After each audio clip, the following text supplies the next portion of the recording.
The people that we engage with on the day to day, they are the byproduct of so many needs not being met. And what does that translate to? Being in relationships where you struggle to set boundary, being in relationships or in a career that's totally misaligned from your soul, being in life and constantly choosing things that are not right for you.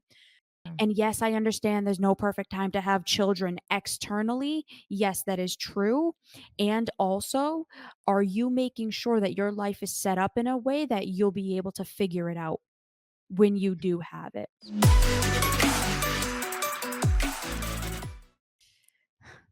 You and I did an IG live. This is going to be about a month ago, right? A little more than a month ago at this I say point. so.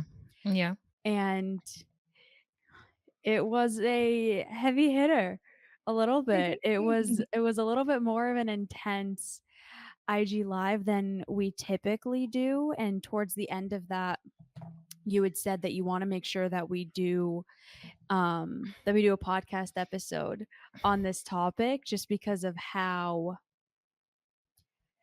important this topic is, and in all honesty, how few people are actually willing to have a dialogue about this. And I think that's one of the things that I love so much about you and I and our dynamic is that we're not afraid to have difficult conversations. Like, we're not afraid to talk about difficult things that maybe other people would shy away from. And what we were talking about in that IG live was how to make sure that you're a really good parent. I'm going to open this by saying what I said in that IG live, which I even said in Ooh. that. I think a lot of people are going to be very upset when I say this, but I still stand by it. Having children is a privilege, it's not a right. Mhm. Just because biologically we can have children, it doesn't mean that we should. And in all honesty, I don't believe all people should be parents. Mhm. And So I why do know you say that? you Why do you say well, I that? Let's start in there because I'm gonna pipe in, and this is gonna be some fun stuff.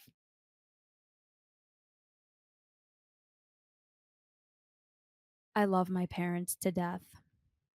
I think they did the absolute best that they could with the information that they had at the time. Mm. And I hear this from clients every single day. Every single day. I love my parents. They all say it. They met my physical needs. They had no idea how to meet my emotional needs. I had a client yesterday, I almost lost my mind. Mm. My jaw Love dropped, those. and my client was like, "You're more upset about this than I am." And I'm like, "Yeah, and that's a problem."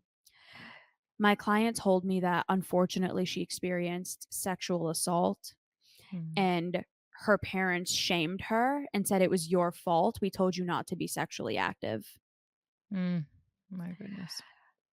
They should not be parents. Mhm. The reason I say this is because it is not enough to physically meet your child's needs. It is not enough to be able to provide. Like, okay, you gave your kid a roof over their head. That is the absolute bare minimum. The Mm. absolute bare minimum. And if you can't do that, how are you going to bring a child into this world? If you're not able to meet your own physical, mental, emotional needs, how are you going to do that to a helpless child, to an infant, to a child, to an adolescent who needs you to be mentally and emotionally stable for them and to be able to meet their mental and emotional needs? My parents had zero coping skills. They had very minimal interpersonal skills, meaning that they didn't know healthy, adaptive, interpersonal dynamics. Mhm. They had a bunch of friends, but that doesn't mean that they knew how to navigate conflict, that they knew how to have healthy discord and really healthy, constructive, difficult conversations. Granted, I'm glad that they had me, right? I'm glad I get to be here, but Right. That's the they had irony. no they had no idea how to meet our emotional needs and how to help us be, like, fully functioning human beings, and Mm. almost nobody does. Mhm. Very few of, like, our parents' generation actually knew how to do that. For sure. And B, what we had said in the IG live was I said specifically, like, granted, our parents, their parents' parents, right? We could go back down the line of family tree and recognize that not everyone had Google.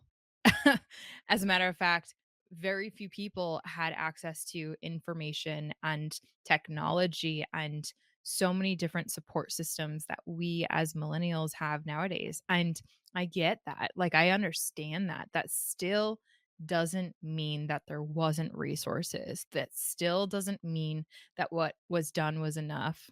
And that's the thing that why I asked you to kind of like, so why do you stand where you stand?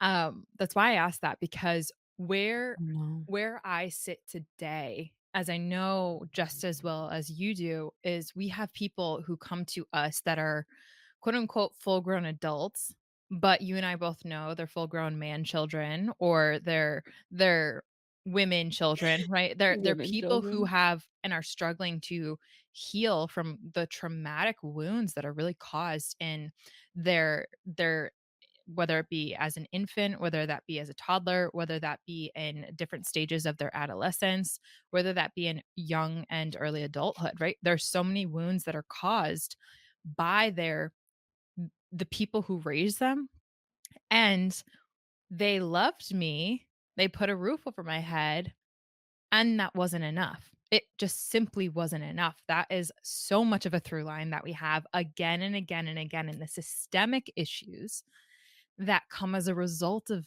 those initial wounds is what today we see as epidemics in obesity, mental health diagnostics, sleep deprivation, and all health issues, right? So it is a systemic issue. Oh, yeah. And the dialogue around how my parents loved me, and then the other aspect where it doesn't hold accountable our parents, our caregivers, even grandparents, all the past people in our lives to where and it wasn't sufficient and it didn't meet my needs.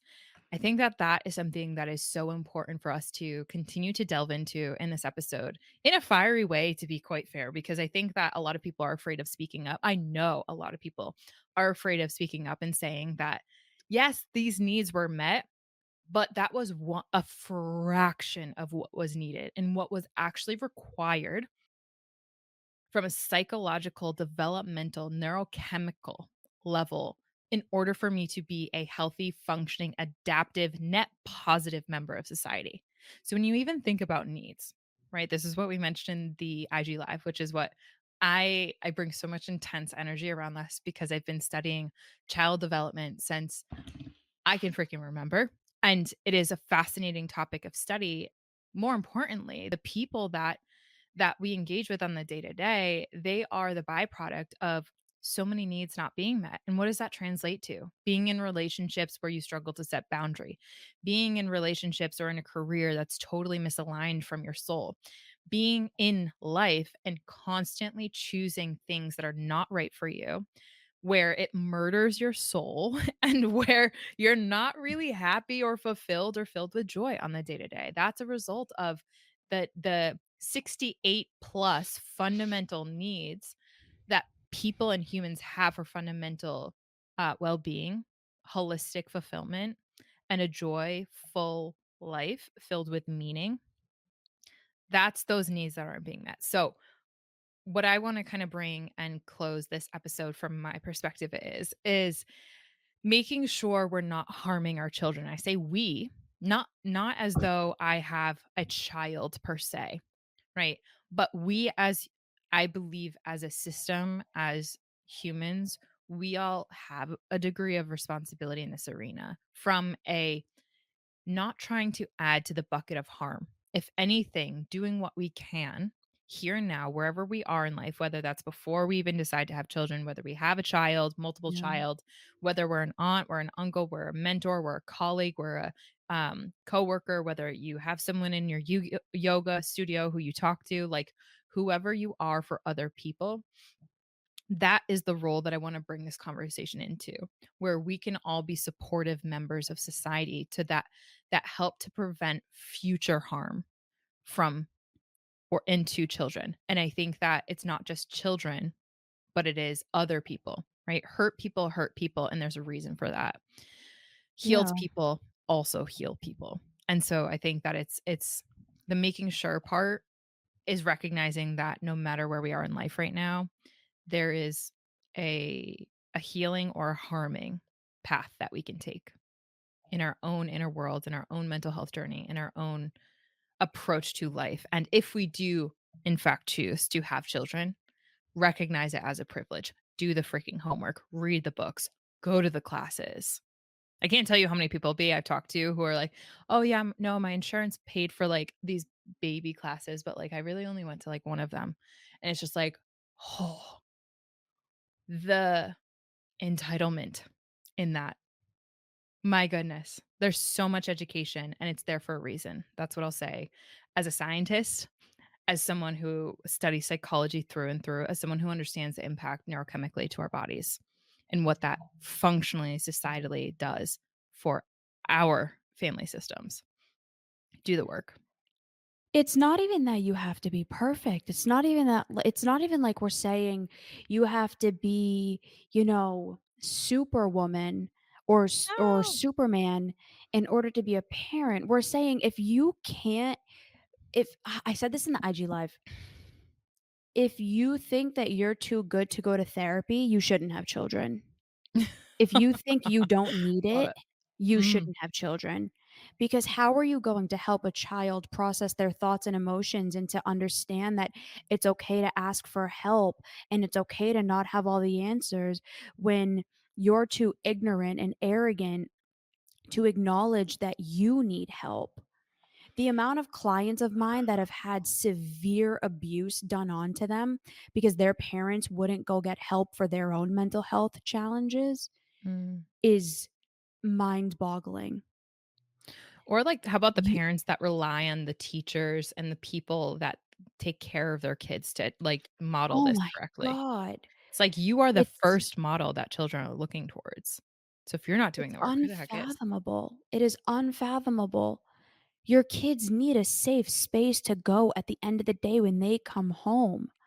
Mm, How are you going to be that if you're not working on your own mental health? If you are not working on your own physical health? And now I understand we all have our traumas. Work on mhm, your traumas before having children. mhm, Work on your own shit before you bring a child into this world. That's why mm. I don't have kids yet.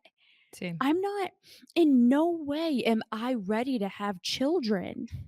I'm barely ready to have my dog. Like, That's humility right there. Mhm, but it's true, it's true. I'm not arrogant enough to believe that I'm competent to be a mother right now. I'm not. mm, I still have so much healing to do and there's so much more that I need to learn. Like I'm not anywhere close to having children and I'm reading parenting books. I'm not waiting until after my child is messed up for me to be like, "Huh, maybe I should have did that." It's like, no. same. I'm going to do it now." And hopefully we can be the model for other people to really understand that you need to do the work before the thing in Mhm, order to be good at it. Like why do we love sports? Why do we love I'll use the NFL, right? We're from Massachusetts. People loved Tom Brady. mhm, Why? Because he was so prepared before going into the game that he was able to win as much as he did. Do you think they would have just like plucked him up off the street, dropped him in there, and been like, hey, all right, go figure it out. Good luck? mhm. No, we would have booed the hell out of him and kicked him out. But we think that what, as a parent, you're just gonna figure it out as you go along? Like, no. That's why so many of us have mental health challenges. That's why so many of us don't feel good enough. We don't feel loved. We don't feel lovable. That's why Mhm. we end up in abusive relationships because we didn't feel loved at home. Mm. So, we say this not to attack anybody. We say this because there's so many of us that are suffering unnecessarily because our parents didn't do the work and we have an opportunity to do it better. We're already a generation that's doing it better. Our generation is amazing. The amount of advocacy there is for mental health and well being and financial literacy and all of these really, really important components that you need in order to be a good human being, let alone a good parent. Mm. So we're already on the path. I think this is just another necessary conversation in tandem with all of this. But I'll be the first one to say it. I will not have children until I know I'm ready. Yeah. And yes, I understand there's no perfect time to have children externally. Yes, that is true. And also, are you making sure that your life is set up in a way that you'll be able to figure it out when you do have it? Are you Mhm. financially stable enough? Do you have a safe home? Are you healthy enough to raise a child? Like in good physical health? Because if not, I'm sorry. I'm going to say this, and you guys can get mad at me if you want, but it is selfish to bring a child into this world if you're not okay. I agree. Just plain and simple. I agree. And, not only selfish, but I also would add to that, like, incredibly irresponsible. So, 100%. it's fascinating, like, I remember at one point doing the research of, like, how much it costs just to raise a baby and the Oh my stats around, God. like, just how much it costs in general. I think it was, like, 1,000,000 when you kinda, like, factor in the average lifespan of, like, what it takes to get them out of the nest kinda thing, but that was, like, years ago. It's way Also, more than think that now with the cost of living. not only that, but I also take it from an environmentalist standpoint. Think about the cost of which a lot of people actually don't think about, which is why I want to layer on the responsibility that we all have because the resources that we have on this earth are in fact finite and they will run out. And so the consideration that we have for the consumption of whatever we're going to bring into this world, that's really, really important. I have a friend who literally chose not to have children because of the consumption impact of every single child. I think like the CO2 emissions just alone, it's just fascinating. Anywho, with that being said, consider being selfless. Consider the level of responsibility that you have as a person in this world to do the work and to encourage others that you know to do the work. And yeah, consider some of the stuff that was said in here. And I expect some hate mail Oh, fun for for sure. sure on Listen, this one, but but, the we thing can is we're argue with leading by science. example. We're leading Yeah, by example. It's not like we're saying this and then we're gonna go be irresponsible and do it. We're saying it facts. because we're acting on this too. You and I do not plan on having children anytime soon. We are Mm. not ready. It is not responsible for us to have children right now. What's wild is that like what's fascinating is that so Alan and I, you were there. We did a relationship talks event about the 25 conscious love languages. And the last question that we had asked the audience was like, if you were to roll one of your conscious love languages up, like what would that be?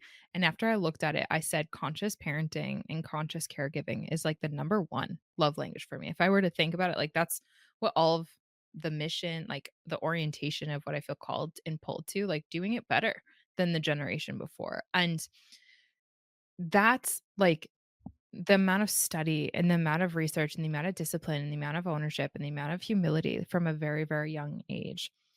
If only we would all consider doing something like that, where we have the humility of our own experience of, yeah, maybe we want to be that mom, or yeah, maybe we want to be that dad, but truly, is that what's best for the bigger picture at large? It's not just your tiny little ego, your tiny little world that needs to be fulfilled. There's a bigger impact here, so I think that it's important to think outside of just you. And I know that I've been having to do that a lot personally. And I know that a lot of people, and quite frankly, our generation has been forced into consideration even having a family in general, because when you look at the climate change and the climate issues that are at hand, what's the world gonna look like for, let's say, for example, you and I have some like a child in 10 years, what's the world actually gonna look like 70 years for them, like, when they're 70 years old, right? Like, it goes beyond the just now of our work. And think about the amount of kids who are in group homes right now wanting to be adopted. Like that, even that, how many people have their own children when there's millions of children who are already brought into this world by irresponsible people. Now, granted, not that's not a black and white case, right? There's a lot of other circumstances, but a lot 1,000%. of kids get put up for adoption because they were taken from DCF custody Yep. or whatever the case may have been. They're put in foster homes and then they add to the, massive consequences that are going on in the world, like the severe mental health challenges, like substance abuse. They end up becoming sex workers. They end up, you know, whatever, right? All of these massive, massive detriments Mm, happen because people are not conscious of having children and they don't think about what the impact is going to be. Now, again, that is not a blanket statement. That's not everybody's case, but mm. it's enough of it to where it's having that big of an impact. Yeah, So and it's very obvious too, like, you can't, like, argue with the science and the data on that, like, you're just an idiot if you do. Like, so it is a severely uncomfortable truth, but I think if we all really take a step back, we're going to see that it's true. And again, our generation already believes a lot of this, so we're kind of preaching to the choir, but for maybe some of the other people who are listening to this who feel really triggered by this, it's going to be easy to villainize us and I understand that, but Yeah. take a second and really think about what we're saying. We're not attacking you. We're Mm-mm. trying to help make this world a better place by talking about the things that people don't want to talk about because it's uncomfortable. And Mm. it's uncomfortable, but think of how much better our world can be by having these types of dialogues. So, Yeah. Proud of this one. Yeah, the me level of too. discomfort that I have in this Oh my one tells god. me that, like, we're doing something good for the world, which is so messed up. Anywho, with that, the episode suggestion that I'm gonna give for our listeners is episode 321, Motivation Monday. It's okay to not know. I actually, on that last sentiment B, I have a business owner whom I work with, and it's fascinating because he's observed how he has parents just kind of dropping off their teenagers to work, and they're like, "Can you teach them discipline? Can you teach them this? Can you teach them that?" It's like, it's not a business owner's job to do that. That's your job as a parent. So, if that's happening right now, like, business owners are experiencing that. It's like, you can whip them into shape, teach Oh them how my to be a man. god. It's like, "Are you kidding me?" All right, buddy. Good luck with that. I know. So it's okay to not know, but what it's not okay is to not ever try to figure it out. That's not okay. Oh my god. B, Mine is you? 309. Why it's okay to ask for help. Nice. Triggering conversation. We understand. Again, there you might want to villainize us, but really think about where that anger is coming from in you when we talk about this. And if you want help with this, please reach out. There's so many avenues here at Evolve that you can get involved with that can help you become, a greater version of yourself and eventually a better parent. And if you're already a parent, then things you can do to advocate for yourself and to show your kids what Mhm. actually working on yourself looks like. All right, everyone. We will see you next time. Bye, Bye, everybody. everyone.